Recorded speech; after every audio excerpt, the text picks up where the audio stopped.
हिंद, जय भारत, वंदे मातरम। ये बिहार से एक बहुत ही अच्छा संगठन उठाव कर रहा है, मिशन क्रांति पूर्व सैनिक बिहार जोड़ो अभियान। और ये उनका लोगो है और उनका उद्देश्य है राज्य में पूर्व सैनिकों का हक, मान और सम्मान के लिए कार्य करना, बच्चों के लिए शिक्षा, स्वास्थ्य, रोजगार का उपाय करना, महिलाओं, बच्चों, बूढ़ों और अनाथ लोगों के लिए सुरक्षा की व्यवस्था करना, विकसित बिहार के लिए जन समुदाय को जागरूक करना और जगह जगह सम्मेलन करना। और ये प्रथम चरण है, बिहार जोड़ने का है इनका, ठीक है ना। और इनका जो नाम भी है संगठन का, वो भी बिहार जो मिशन क्रांति ही है। और बिहार सरकार जो उनकी मांग सरकार से है, बिहार सरकार स्थायी नौकरी में पूर्व सैनिकों को 10% कोटा सम्मान मिले। बिहार सरकार संविदा नौकरियों में पूर्व सैनिकों को राज्यकर्मी का दर्जा दे और BMP 16 की भर्ती प्रक्रिया पुनः शुरू हो। संगठन द्वारा बिहार में हर जिले में स्कूल, हॉस्पिटल और शारीरिक प्रशिक्षण केंद्र खोले जाएंगे। ये उनका उद्देश्य है। और ये अपना लगा हुआ लोगो, और ये चैरिटी देने के लिए आपको स्कैनर भी दिया हुआ है, जो भी भाई देना चाहे उसमें दे सकते हैं। साथियों, जय हिंद, जय भारत, वंदे मातरम। मैं आपका साथी वेटरन ओम प्रकाश जैसलमेर से बोल रहा हूँ जी। मैं सबसे पहले इस वीडियो में बिहार जन सेवा फाउंडेशन, जो बिहार का एक उठता हुआ उभरता हुआ एक सैनिकों का संगठन है, जिसका उद्देश्य सिर्फ सैनिक कल्याण ही नहीं है बल्कि पूरा बिहार का कल्याण करने के लिए इसका उदय हो रहा है। और इसके साथ ही अगर ये संगठन, जैसा कि इसके बारे में मैंने सुना है, पढ़ा है, या एक दो बार मैंने मीट में भाग लिया है, तो ये आगे बढ़ता है तो ये देश सेवा के लिए भी बहुत ही उचित प्लेटफॉर्म बनेगा। इनके अध्यक्ष है संजीत कुमार और सचिव है राम पुक्कर चौधरी, कोषाध्यक्ष है विवेक कुमार जी, मार्गदर्शक है बिंदेश्वर सिंह जी और सलाहकार है चंद्रभूषण सिंह जी। मैं इन सभी को ही 16 अप्रैल 2025 को प्रथम स्थापना दिवस की शुभकामनाएं देता हूं। साथ में इन सभी से ये भी रिक्वेस्ट करता हूं कि हमें पहले अपने बिहार के अतीत में झांकना होगा। हिंदुस्तान की आज़ादी में और आज़ादी के बाद हिंदुस्तान की जन कल्याण योजनाओं के अंदर बिहार का क्या योगदान रहा है। आप सोचो कि हिंदुस्तान के किसी कोने का नेता बहुत बड़ा नेता रहा हो, लेकिन उसने क्रांति के लिए बिहार का मैदान ही क्यों चुना, बिहार की जनता ही क्यों चुनी। बिहार के नेता JP को याद करो, यूपी के नेता को याद करो, महात्मा गांधी को याद करो। इन सभी ने अपने आदर्शों को स्थापित करने के लिए बिहार की भूमि को चुना, बिहार के लोगों को चुना। ये तो है हम बिहार की इस भूमि का इतिहास। वहाँ से ये जो हमारे आज एक एक बीघा, आधा आधा बीघा, 2 बीघा, जो ये हमारी जो भूमि आंदोलन हुआ था, वो बिहार की देन थी।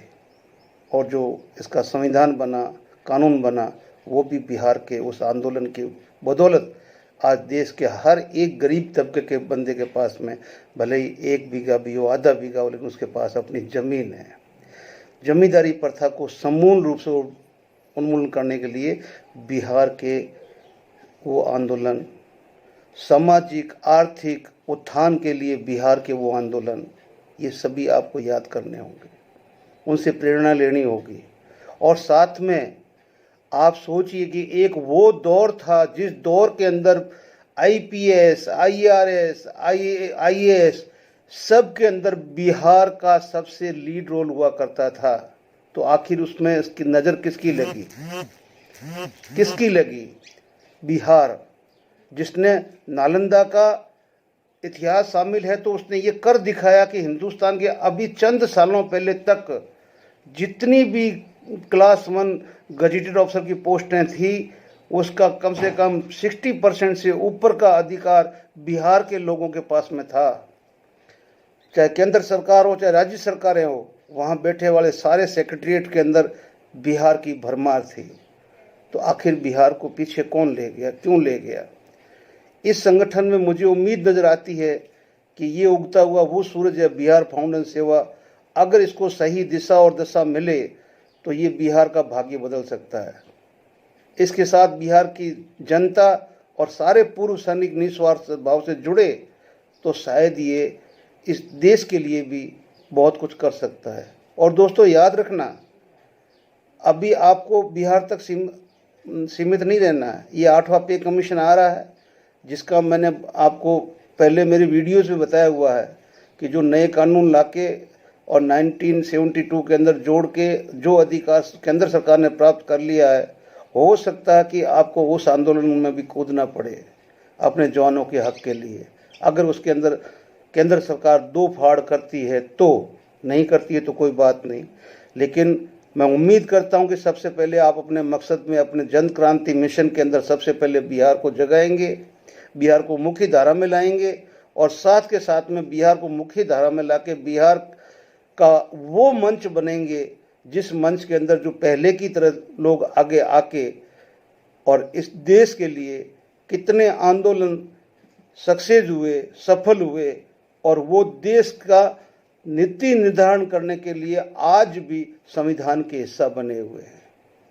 मुझे उम्मीद ही नहीं बल्कि पूर्ण विश्वास है कि आप लोग ऐसा कर दिखाओगे। मैं तो एक छोटा सा इंसान हूँ, लेकिन फिर भी जो मैंने आपकी ग्रुप की, जो इस संगठन की, बिहार जन फाउंडेशन की जो मुख्य चीज़ें देखी और इनका जो भी मैंने वर्चुअल मीटिंग में भी देखा, जो आपका हौसला और करने का जज्बा है, मैं मालिक से दुआ करता हूँ कि आप वापस वही गौरवमय इतिहास वर्तमान बिहार का वापस लौटाएं और देश के समग्र विकास के लिए ये जो संगठन है हमारे साथ मुख्य धारा में आए। जय हिंद, जय भारत, वंदे मातरम।